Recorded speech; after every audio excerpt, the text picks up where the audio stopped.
साधारण 1988-90ची घटना आहे. मी एका हॉस्पिटलमध्ये मेडिकल ऑफिसर म्हणून काम करत होते. रात्री 11-12ची वेळ असेल. नुकताच ICUमधील पेशंटचा राऊंड घेऊन मी रूममध्ये आलो होतो व कॉटवर पाठ टेकवली होती. तेवढ्यात दरवाजावर टकटक करून वॉर्ड बॉय बोलवायला आला. म्हणाला की सर, एक सिरियस पेशंट आला आहे, पॉयझनिंगची वाटत आहे. सिस्टरने ताबडतोब बोलावलं आहे. अशा पॉयझनिंग भाजलेल्या केसेस बहुत करून माझ्या कारकिर्दीतच रात्रीच्या वेळी जास्त येतात की काय असे वाटण्यासारखे झाले होते. सिस्टर्स आणि वॉर्ड बॉय तसे म्हणत देखील. असो, दिवसभर जास्त धावपळ झाली असल्याने जरा त्रासिक मनानेच त्याला म्हणालो, चल बाबा, आलोच असे म्हणून त्याच्या पाठोपाठ खाली गेलो.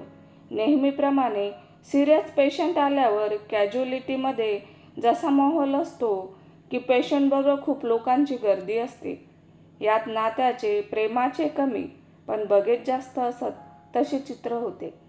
तरी मध्यरात्र असल्याने तुलनेने कमी गर्दी होती. रडारड, गोंधळ वगैरे वगैरे तसा होता. पेशंट म्हणजे एक 22-23 वर्षाचा तरुण मुलगा होता. त्याने कीटकनाशक प्यायले होते. उलट्या केल्या असल्याने त्याचा उग्र वास प्रकर्षाने जाणवत होता.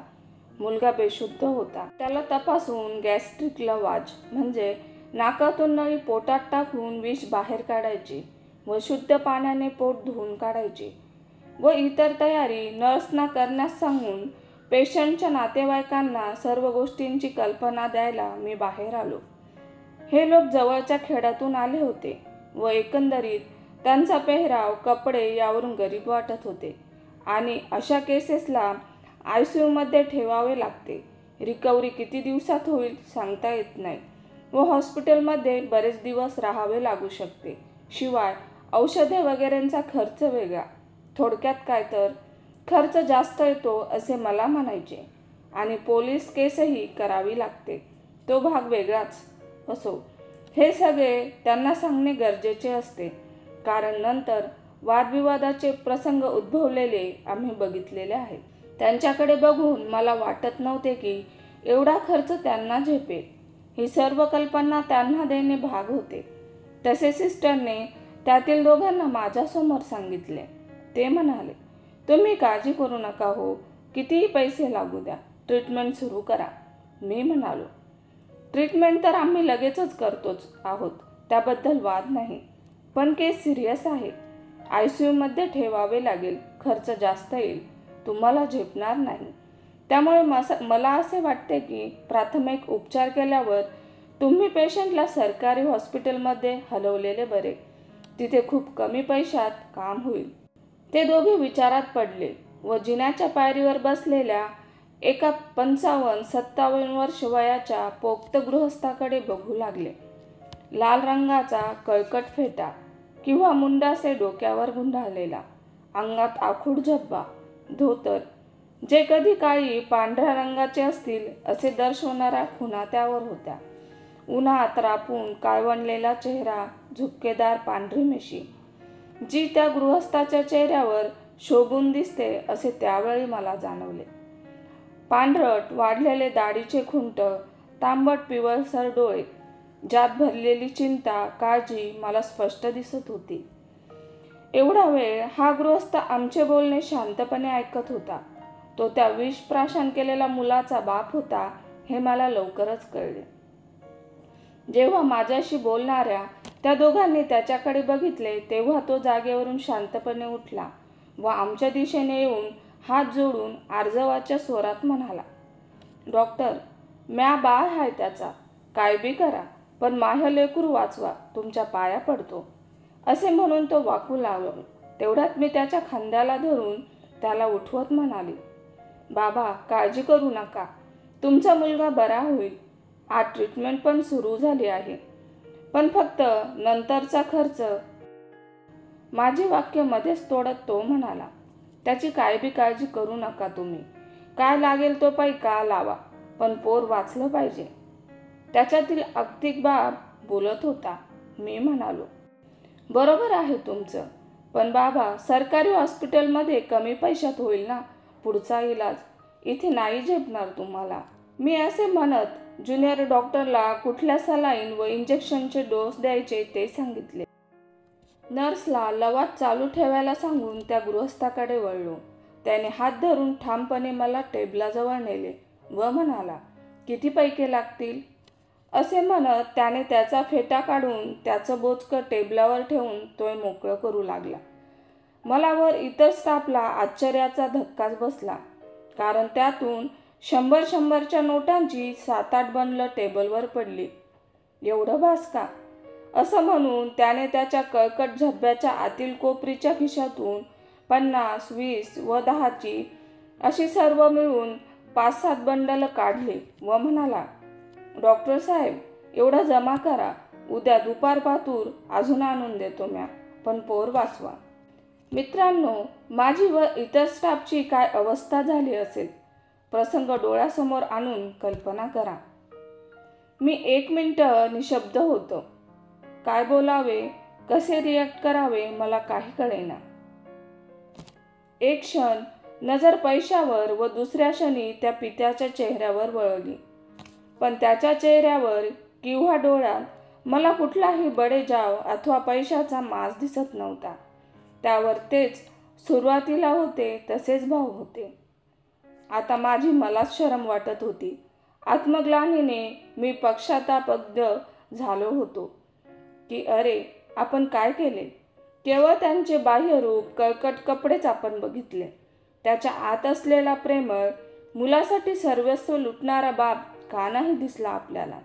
व्यवहाराच्या जगात एवढा का बोथट होत चालल्या आहेत आपल्या भावना. माणुसकी लोप पावत चालली आहे म्हणतात ते हेच का? अशा प्रश्नांचे काहूर माझ्या डोक्यात उठले होते व त्याची उत्तरे मी शोधण्याचा प्रयत्न करत होतो. अस्वस्थ होतो. तेवढ्यात डॉक्टर साहेब, असे त्या गृहस्थाच्या आवाजाने मी भानावर आलो व स्वतःला सावरत म्हणालो, ठीक आहे बाबा, हे पैसे परत नीट ठेवा व सकाळी बिलिंग सेक्शनला जाऊन ॲडव्हान्स सांगतील तेवढे भरा. पण माझं पोर, तो म्हणाला, काही काळजी करू नका, सगळं व्यवस्थित होईल, देवावर भरोसा ठेवा. आमच्यासाठी तुम्हीच देव बघा. ते ऐकून मला कसेसेच वाटले. मी कुठला देव? मी तर माझा डॉक्टर पेशाचा धर्म निभावतोय. देव कधी पैसा, राहणीमान, कपडे, श्रीमंती, शिक्षण असा भेदभाव करून का आशीर्वाद देतो? तो तर तुमच्यातील खरेपणा, भक्ती, निरागसता हेच बघतो, असे ऐकत आलो आहे. पण सध्याच्या व्यावहारिक जगाने त्याला पैशाच्या, सोने, चांदी, हिरे इत्यादींच्या आमिषाने आपल्याकडे वळवण्याचा व्यर्थ प्रयत्न चालवला आणि देव फक्त भावाचा भुकेला असतो ह्याचा विसर पडलाय लोकांना.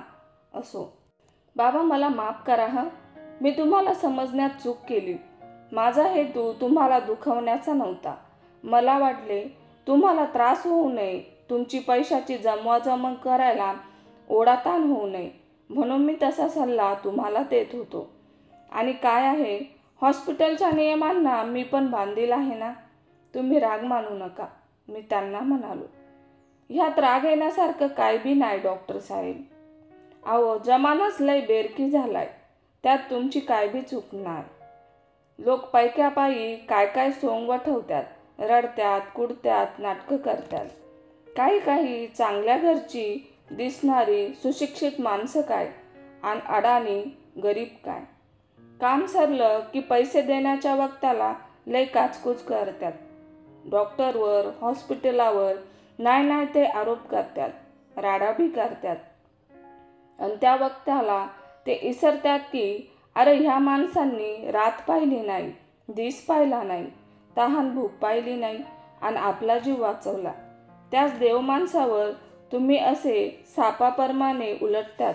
काय रे बाबा हो. जाऊ द्या साहेब, हेच तर कलियुग आहे. पण समजे तसे नसतात बरे.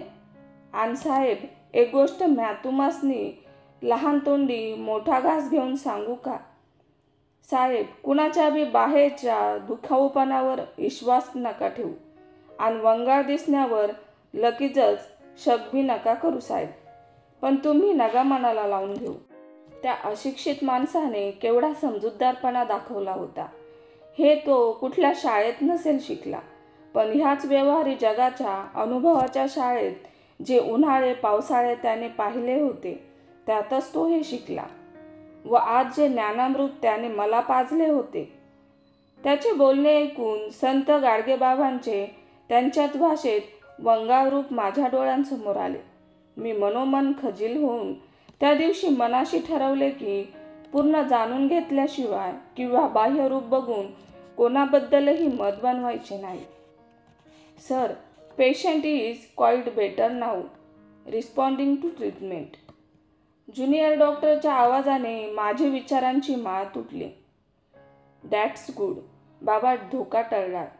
त्यांच्या खांद्यावर हात ठेवून मी म्हणालो, आता मला त्या कळकट कपड्यांवर हात ठेवायला कुठलाही संकोच वाटला नाही. त्याच्या चेहऱ्यावर पसरलेले समाधान मला खूप सुखावून गेले. कथा कशी वाटली अभिप्रायाद्वारे नक्की कळवा. तुमचा प्रत्येक अभिप्राय आमच्यासाठी महत्त्वाचा आहे. तसेच मराठी स्पंदन या चॅनलवरील कथा तुम्हाला आवडत असल्यास व्हिडिओला लाईक करा, शेअर करा आणि चॅनलला सबस्क्राईब करा. धन्यवाद.